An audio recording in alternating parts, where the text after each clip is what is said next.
Hello, I'm Richard Thomas. I lead the Barclays agriculture team across the East Midlands and the east of the country. I'm delighted to be joined by Martin this morning from the UK Food Valley. So good morning, Martin. How are you?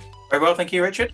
Good to be speaking with you today. So today we're talking about carbon and net zero, which of course is very topical, and we hear a lot about it in the media. So Martin, really interested to have your insights around what's happening with the UK Food Valley, specifically around carbon and that aspiration to move towards net zero. Yes, so from a carbon point of view, we're taking very much an end-to-end food chain view. It isn't just about what happens on farm, it is about the whole supply chain. And what we're finding and the feedback that we're getting from our food businesses and our farmers is that they're very aware that they're going to have to put a carbon footprint on the products that they produce, and that they're going to have to do that within the next 5 years, 10 years. What they're beginning to, I think, take on board is that they understand increasingly what is going on within their own business. What they don't yet understand is the way the supply chain works, and really what the carbon footprint of the whole supply chain is. So we're beginning to work with them really to try and explore some of those issues. In terms of trying to actually address the carbon footprint, there's lots of things that we need to do. We do potentially need to look at things such as diet, and so we are focusing on some of the lower carbon types of food. So things like vegetables, fruit and salad, and fish, things where we have a leadership within the UK. We really want to build up those, and not just for carbon reasons, they're also healthy foods as well. What we're also focusing on are things like transport and the way that the cold chain functions. Both of those use lots and lots of fuel and lots of power.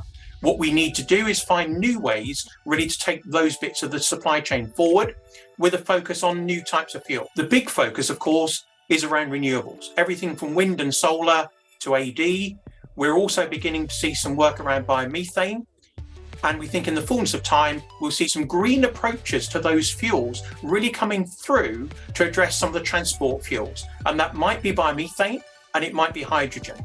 We think, in fact, that it is likely to be a mix of the two. Thank you, Martin. So you touched on a number of interesting points there. So you talked about diet, you've talked about infrastructure, renewables, lots and lots of things that are already happening in the sector. So if I was a landowner, land manager right now, what do you think I should be thinking about? So we hear a lot of talk of carbon trading. We hear about how we should be starting to measure that. I think there's a lot of confusion out there. Where would you focus your energy at the moment?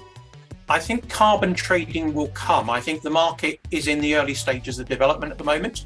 And I know that a lot of farmers are reluctant to invest yet within carbon trading because of the uncertainty about where the market will go.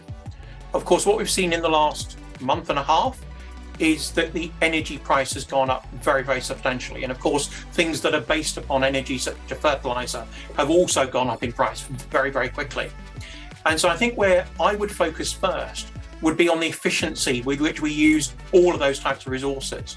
So the first thing to do is to make sure that we're using some of the technology that's there, both from an energy point of view, from a fertilizer point of view, so that we make sure that we're using all of those types of inputs in a very, very efficient way. There's also lots of opportunity, of course, to invest within the renewable sector. We've seen many farms doing that, and it's a little hard to get hard data on it, but most of the figures suggest that it is about 70% of farms that now have some form of renewables.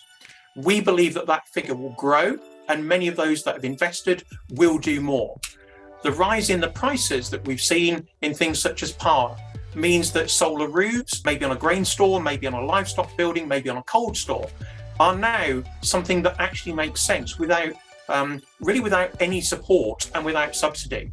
So what we're seeing is the market is actually driving change very, very quickly. So we think there is real opportunity to invest in this, both now and for the long term. I think that's a really interesting point. The whole idea of renewables, of course, historically, a lot of people would have invested for that feed-in tariff, that ability to sell back to the network. And of course, critically, with prices increasing and that being a core cost line for many landowners and land managers, being able to store and use that power, of course, is an important innovation.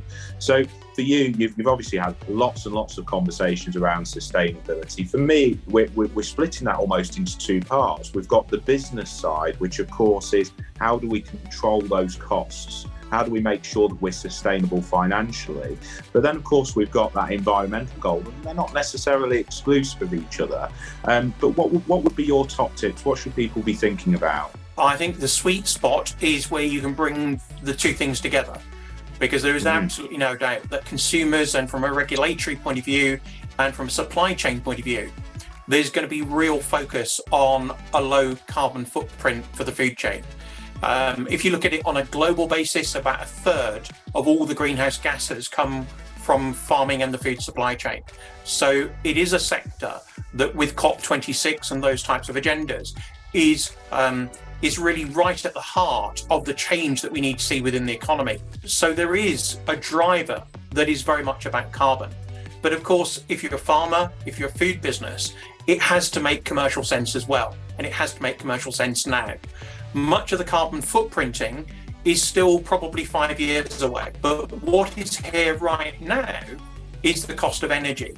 And so if we can take a much more efficient approach to the use of energy, you can make cost savings now that will last really for the long term as well. And you'll be ready for when carbon footprinting is an essential requirement for you to be able to sell your products. I couldn't agree more. I think the two are intertwined. And I think whilst there is the point of agriculture being somebody who emits a large percentage of the overall emissions, there is also that massive opportunity. In previous conversations, we've talked about automation, we've talked about the speed of innovation and change within the sector.